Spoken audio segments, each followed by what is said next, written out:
नमस्कार, मैं AR गौसी आपका पॉलिटी की लेक्चर सीरीज में स्वागत करता हूं। आज हम चर्चा करेंगे मूल कर्तव्य के बारे में, साथ ही संघ लोक सेवा आयोग की प्रारंभिक परीक्षाओं में पिछले वर्षों में मूल कर्तव्य से संबंधित जो भी प्रश्न आए हैं उनको भी देखेंगे। इससे पहले आइए हम समझते हैं कि मूल कर्तव्य होता क्या है। प्रारंभ में भारतीय संविधान में मूल कर्तव्यों को शामिल नहीं किया गया था। वर्ष 1976 में सरदार स्वर्ण सिंह समिति की अनुशंसाओं के आधार पर 42वें संविधान संशोधन के द्वारा संविधान में भाग 4A अंतः स्थापित किया गया एवं उसके भीतर अनुच्छेद 51A को रखते हुए 10 मूल कर्तव्य शामिल किए गए। बाद में चल करके 86वें संविधान संशोधन 2002 के द्वारा 11वें मूल कर्तव्य को भी शामिल कर लिया गया। इस प्रकार कुल 11 मूल कर्तव्य हैं। भारतीय संविधान में शुरुआत में सिर्फ अधिकार दिए गए थे, कर्तव्य की बात नहीं की गई थी। हमारे राजनीतिक नेतृत्वकर्ताओं द्वारा 1976 के दशक में यह महसूस किया गया कि अधिकार के साथ साथ लोगों को कर्तव्य, नागरिकों को कर्तव्य भी दिया जाए, इसलिए मूल कर्तव्य को भी शामिल किया गया भारतीय संविधान में। भारतीय संविधान के मूल कर्तव्य इस प्रकार है, देख सकते हैं। पहला, संविधान का पालन करें और उसके आदर्शों, संस्थाओं, राष्ट्रध्वज और राष्ट्रगान का आदर करें।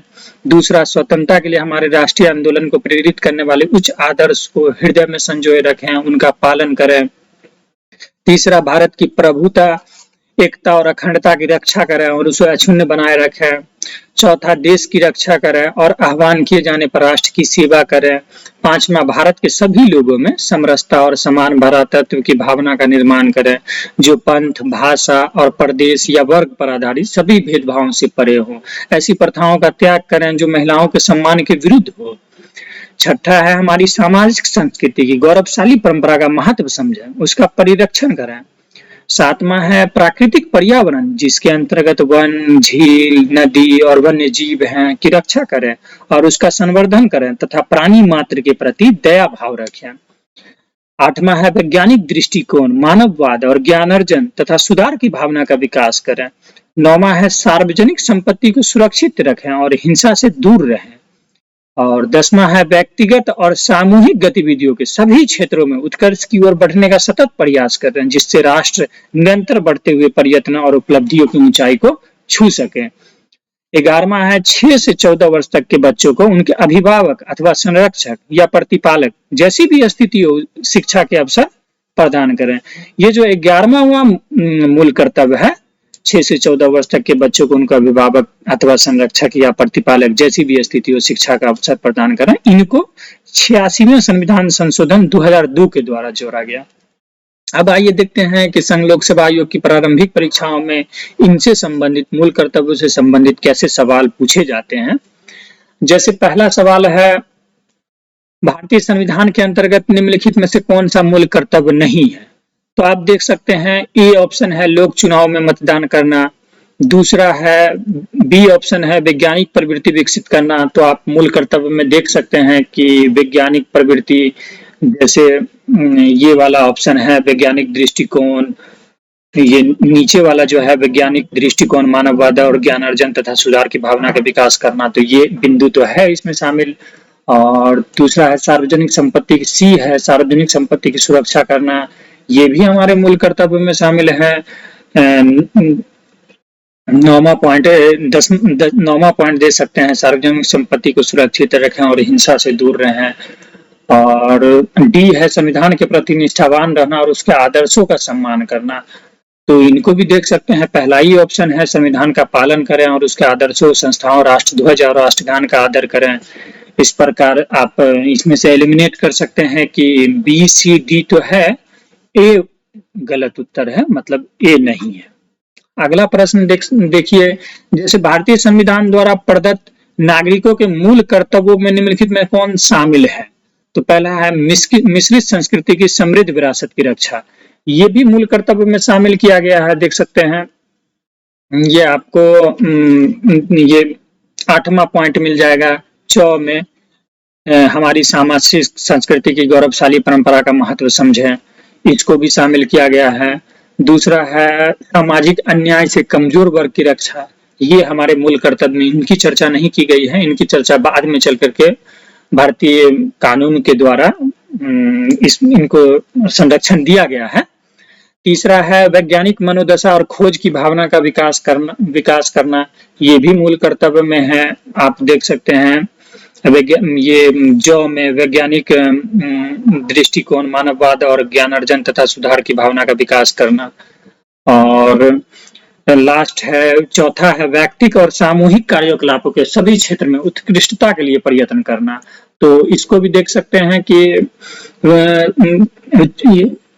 वहां में 10वां पॉइंट में व्यक्तिगत और सामूहिक गतिविधियों के सभी क्षेत्र में उत्कर्ष की ओर बढ़ने का सतत प्रयास करना। तो आप देख सकते हैं कि सीधा सीधी लाइन तो 1, 3, 4 है, लेकिन 4 नहीं है ऑप्शन, तो इसका उत्तर हो जाएगा सी हो जाएगा, 1, 3 और 4 उत्तर हो जाएगा। अगला प्रश्न देखते हैं, भारत की प्रभुता, एकता और अखंडता की रक्षा करें और उसे अक्षुण्ण रखें। यह उपबंध मतलब यह लाइन किसमें कहा गया है? संविधान की उद्देशिका में कहा गया है, या फिर बी राज्य के नीति निर्देशक तत्वों में कहा गया है, या सी मूल अधिकार में कहा गया है, या डी मूल कर्तव्य में कहा गया है? तो आप इस लाइन को सीधा सी भारतीय नीति राज्य मूल कर्तव्य में दे सकते हैं, भारत की संप्रभुता, एकता और अखंडता की रक्षा करें और उसे अक्षुण्ण बनाए रखें। ये गो ऑप्शन में देख सकते हैं, सीधा सीधी लाइन है ये। अगला प्रश्न देखें, भारत के संदर्भ में निम्नलिखित में से कौन सा अधिकारों और कर्तव्यों के बीच सही संबंध है? तो इसमें अधिकार कर्तव्यों के साथ सह संबंधित है, ये ऑप्शन सही हो जाएगा, क्योंकि पहले अधिकार और कर्तव्यों के साथ सह संबंधित नहीं था। बाद में 1976 में जब कर्तव्यों को भारतीय संविधान में छोड़ा गया, तब जाकर के अधिकार और कर्तव्यों के साथ सह संबंधित हो गए।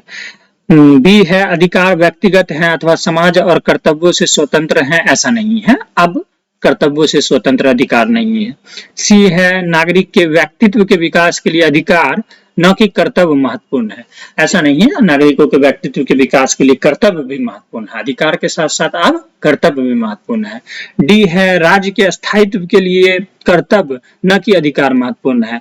तो राज्य के स्थायित्व के लिए कर्तव्य भी महत्वपूर्ण है और अधिकार भी महत्वपूर्ण है, दोनों महत्वपूर्ण है। तो इसमें ए ऑप्शन हो जाएगा, पहला हो जाएगा, अधिकार और कर्तव्यों के साथ सह संबंधित है। अगला प्रश्न देखते हैं, निम्नलिखित में से कौन सा भारतीय नागरिकों के मूल कर्तव्यों के विषय में सही है? तो सही है, पहला ऑप्शन है, इन कर्तव्यों को परिवर्तित करने के लिए एक विधायी प्रक्रिया दी गई है।